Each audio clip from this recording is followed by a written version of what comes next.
Hello, I'm Nick McQuillen, and this is my second presentation as a part of IT 415 Data Visualization. First, I decided that I wanted my project to be focused on current expenses I'm dealing with as my wife and I try to start developing a budget, since I'm an old student and need to think of kids, college, and retirement. I had to gather most of my back-end data for a financial advisor my wife works for recently, and he used a lot of cluttered visualizations, like the mess you can see here. Basically, they tried to pack way too much information into single pages, much like this. Initially, I thought of much too high level of expenditures, since that was something we ended up lumping together during the session with the advisor, but I quickly realized that this would not make for a very good class presentation. I then stopped worrying about my data for a minute so that I could try to find a good visualization tool. I eventually settled on high charts because I really like their drill down pie chart, as you see here.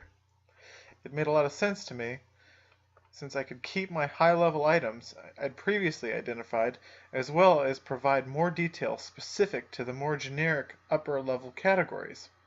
Now I'll confess, I wanted to change a few properties around in the CSS, and the real dumb part was I wanted to link up my drill down pie chart to my Google spreadsheet source file. So after a few hours of frustrating troubleshooting, I jumped ship back to Google's pie chart since I found their code much easier to deal with. I only found one example where a developer was trying to do something similar, and it was completely unworkable as was. I had to spend a good bit of time figuring out where they screwed up variable names, what they did wrong with method calls. Then there were areas my code wouldn't work, like specifying options in a variable, and I had to do it all in Notepad, so basically triggering a lot of Java alerts or staring at a blank screen while an error occurred. I basically gutted it and pieced it back together using helpful Google documentation like the interactive example seen here. The core concept of everything is still alive in my code though, so I do owe the developer a debt of appreciation. After finally getting the clicking working, I realized I did need to add the nice little back button to get back to the parent pie chart, so I found a little reload function in W3C. The back button I'm specifying is here on the high charts.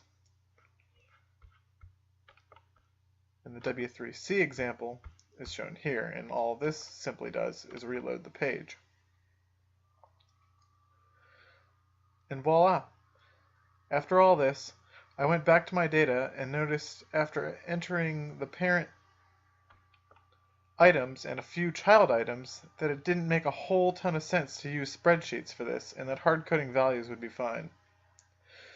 I nearly knocked myself out facepalming myself since I probably could have stuck with the much easier high charts example, but I did get much more familiar with API while also becoming more comfortable again with JavaScript.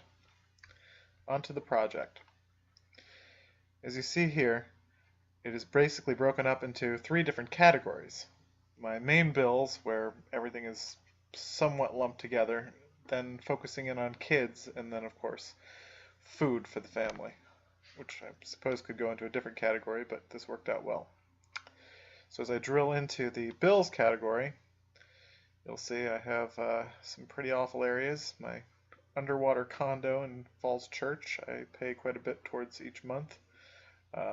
My main house, I guess, consumes the majority of our bills. The standard electric bill, insurance, vehicle gas. This tiny little sliver, I had to make sure I dedicated my Netflix bill.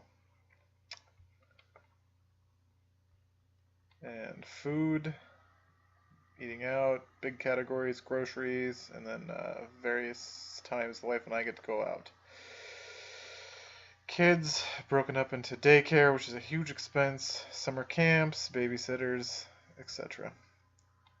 Now the code is your standard Google visualization call.